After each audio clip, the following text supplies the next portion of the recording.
ఈరోజు నేను first time ఇంట్లో జిలేబీ ట్రై చేశానండి. అప్రాక్సిమేట్లీ 3 గరిటెల పిండి తీసుకున్నాను. దానికి అప్రాక్సిమేట్లీ బెల్లం తీసుకున్నాను. కొంచెం షుగర్ కూడా వేసి పాకం పట్టేసి ఫస్ట్ పాకం పట్టి రెడీ చేసుకోవాలి. పాకం బాగా రాకూడదు, జస్ట్ మెల్ట్ అవ్వాలంతే. తర్వాత పిండిలో కొంచెం సూజీ కూడా కలిపి పెట్టుకున్న దాంట్లో వంట సోడా వేసి నిమ్మరసం పిండి అలా బాగా కలిపితే పిండిలో బబుల్స్ వస్తాయన్నమాట, ఎయిర్ ఫామ్ అయ్యి.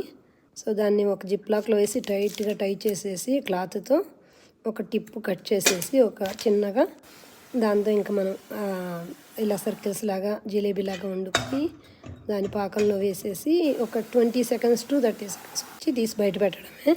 అలా పిండి అంతా అయ్యే వరకు మనం కంటిన్యూస్గా దీన్ని చేయడం. మధ్యలో పాకం చల్లారిపోతే ఒకసారి స్టవ్ ఆన్ చేయాలి. అంతేనండి, అంతకన్నా పెద్ద టిప్స్ ఏం లేవు. ఇదిగో ఫైనల్ ప్రోడక్ట్ ఇలా వచ్చింది.